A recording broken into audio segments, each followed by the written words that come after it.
Welcome, Algebra 2 students, Rudy High School, once again.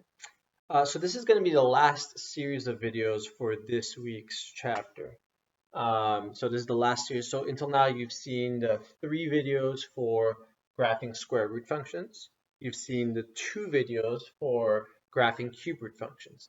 At the end of video 3, there was a problem to do for homework. At the end of video 2, I believe there were 2 problems to do for homework on this one.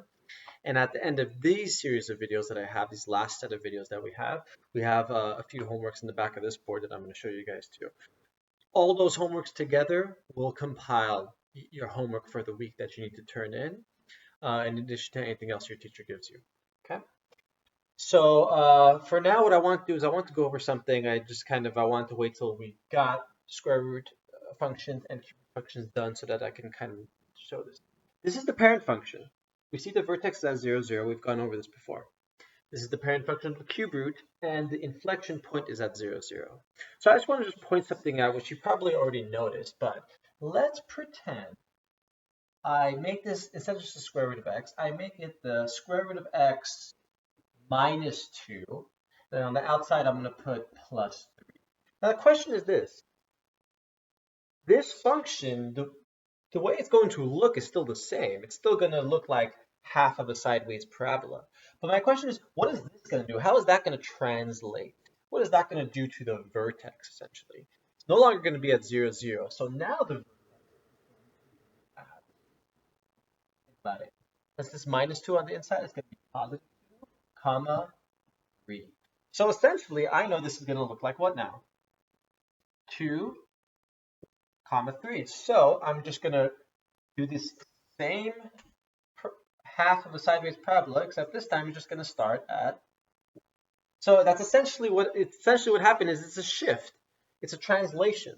Okay, the vertex of essentially 3 units up and 3 units up, 2 units to the right. 3 units up, 2 units to the right. So that's good. So let's do another one then.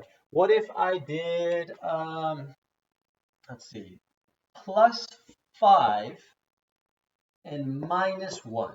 Well, let's think about it. The vertex now would be, since this is a plus 5, the vertex would be negative 5, and this would be negative 1.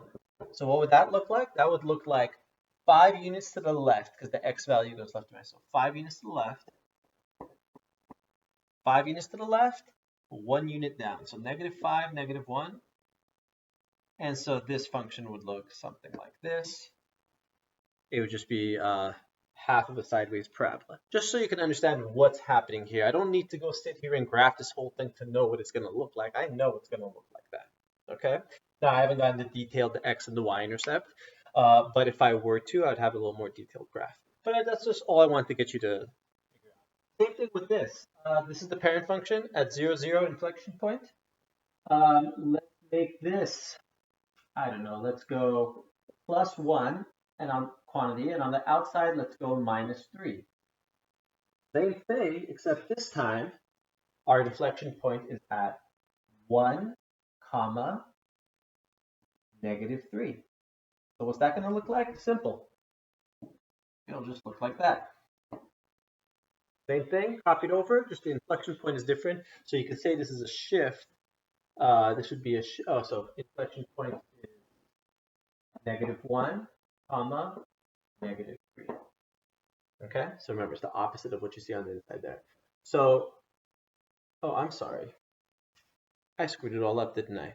That is not. The inflection point is negative 1, negative 3. No, I'm sorry. That's going to be negative 1, comma, negative 3. Oh, I caught my mistake. Okay. So, since it's negative 1, negative 3, that will look something like that. No big deal. Just the inflection points at negative 1, negative 3. Left 1, down 3. Okay? So make sure you got the right one. Okay, now I want to move on to a couple other things that are going to be involved in your Schoology quiz, which are simplifying and solving using these roots. So I'm going to erase all this. I'm most likely going to make a two-part video. So this is part 1, and then we'll make part 2 soon after. So here's what I want to do. I'm going to give you guys an example. You guys know, if I tell you the cube root of 0, that's equal to 0, because 0 times 0 times 0 is equal to 0. Cube root of 1 is 1. That's easy. So there's a few perfect cube roots that we want to kind of keep in mind that we use it all the time. Okay? So what are some cube roots that we use all the time? Well, we use cube root of 8 all the time because that's a perfect cube root. What's the cube root of 8? 2. 2 times 2 times 2 is 8. Cube root of negative 8 because negative 2 times negative 2 times negative 2 equals negative 8. We also use, you'll see this a lot, cube root of 27. Why? It's a simple one. That's 3.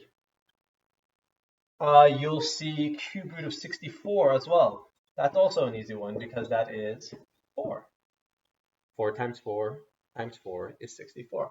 So there's some common ones you're going to see. And of course, if it was negative 64, it would be negative 4, and so on and so on.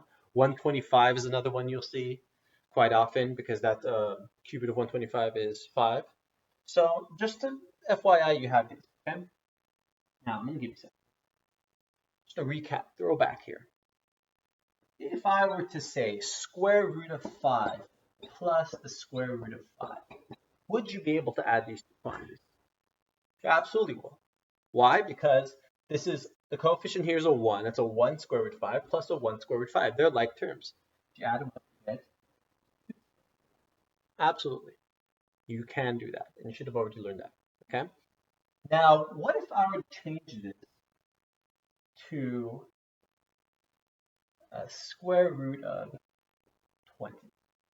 You may be thinking to yourself, well, no, you can't add those, obviously. That's a root 5, that's a root 20. Can't add them. Sorry, they're not the same base. And you'd be absolutely right. But what if I told you, I'm going to keep this as square root 5, but I'm going to change this square root 20. Because square root 20 in reality is actually can be broken down into 4 times 5.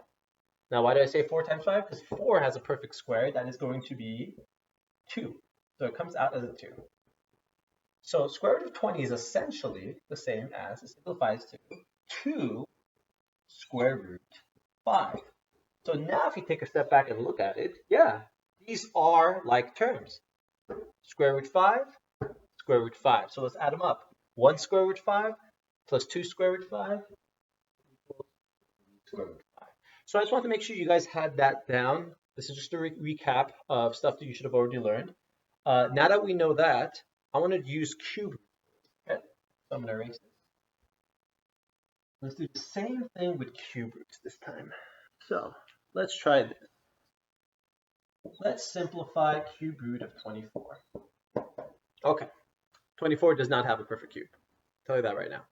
Nothing times itself 3 times gives us 24. Well, not a number that I know of.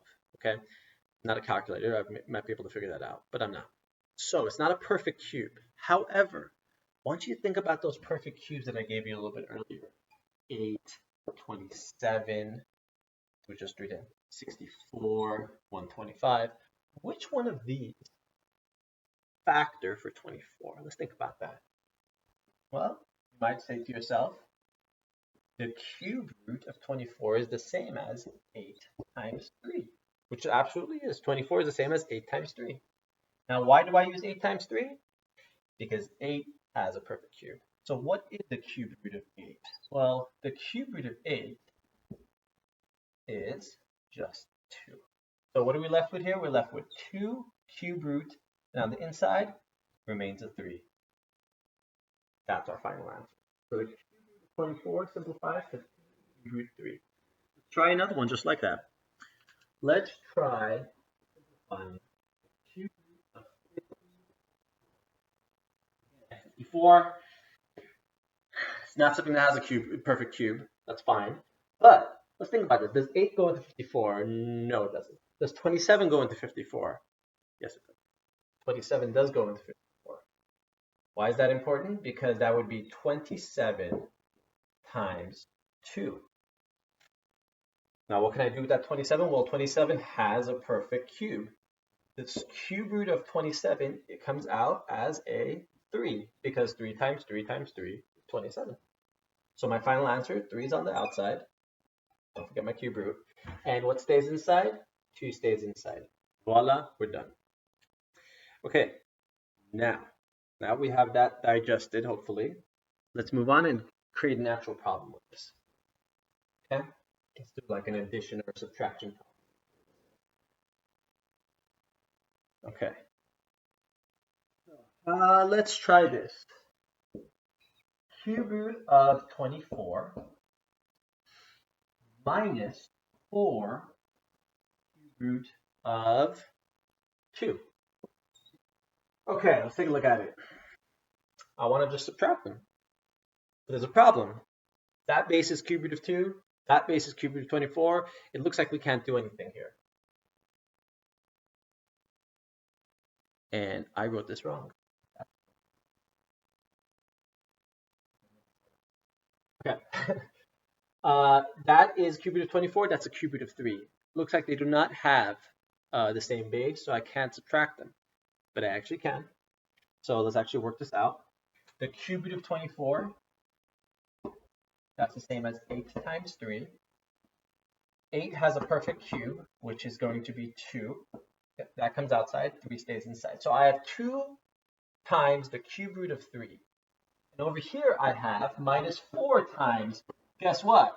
The cube root of 3. So it's actually perfect now. I can subtract them. They have like terms. So it's going to be, the final answer is going to be cube root of 3. But now what's the coefficient? 2 minus 4 is negative 2. And that's our final answer.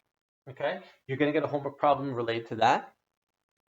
I'm going to stop the video here. And part 2 of this lesson, I'm going to be putting up in just a second. Okay? So wait for that, and we'll have the homework after that video.